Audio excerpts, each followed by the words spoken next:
July August বিপ্লবের mastermind খ্যাত বর্তমান উপদেষ্টা জনাব মাহফুজ আলম তার ফেসবুকের ভেরিফাইড পেজে একটি পোস্ট দিয়েছেন বাংলাদেশের মুক্তিযুদ্ধ এবং বঙ্গবন্ধুকে নিয়ে। তিনি সেখানে উল্লেখ করেছেন মুক্তিযুদ্ধ মানে বাংলাদেশ এবং সেই মুক্তিযুদ্ধে শেখ মুজিবুর রহমানের ভূমিকাকে অস্বীকার করা যাবে না, তাহলে বাংলাদেশের অস্তিত্ব থাকবে না। হঠাৎ করে তার এই পোস্টের কারণ কি, যেটা তিনি বলেছেন সেখানে উল্লেখ করেছেন ৭২ পূর্ববর্তী সময়ে বঙ্গবন্ধুর অবদানকে বাংলাদেশ এবং এই জাতি চিরদিন স্মরণ রাখবে, কিন্তু ৭২ পরবর্তী তার স্বৈরাচারী মনোভাবের কথা তিনি উল্লেখ করেছেন।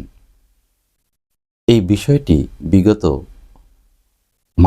মাসখানেক যাবৎ একটি রিউমার উঠেছে সমাজে এবং রাজনৈতিক মহলে যে এই জুলাই বিপ্লবের যারা সমন্বয়কারী রয়েছেন, অর্থাৎ যারা ছাত্র সমন্বয়ক রয়েছেন, তাদের সাথে রাজনীতিতে বাংলাদেশের একটি দলের যোগসূত্র রয়েছে এবং একটি ধরম মহরম সম্পর্ক রয়েছে। বিএনপি সহ অন্যান্য দল যখন সেই সম্পর্কটিকে আরও সামনে নিয়ে এসেছেন, তখনই এই জুলাই বিপ্লবে যারা অগ্রগামী ভূমিকা রেখেছেন তারা মুক্তিযুদ্ধের বিষয়টিকে সামনে নিয়ে এসেছেন। কিন্তু বিগত 4 থেকে 4.5 মাস যাবৎ তারা বাংলাদেশের মুক্তিযুদ্ধকে এক ধরনের ইগনোর করার, অর্থাৎ অস্বীকার করার চেষ্টা করেছেন। তারা 2024কে সামনে রেখে তাদের যে নতুন স্বাধীনতা সেটিকে তারা বারবার সামনে এনেছেন এবং তারা 47কে সেই বিপ্লবের, অর্থাৎ তাদের স্বাধীনতার যে সূতিকাগার সেটি 47কে তারা নির্দিষ্ট করে বলেছেন।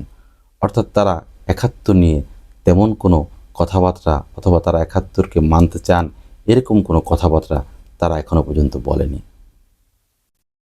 এই পরিবর্তনটিতে লক্ষ্য করা গেল যে সরকারের মধ্যে এক ধরনের মিথস্ক্রিয়া তৈরি হয়েছে এবং তারা তাদের যে ভুল এবং ভ্রান্তির জায়গা রয়েছে সেটি তারা প্রমাণ করলেন।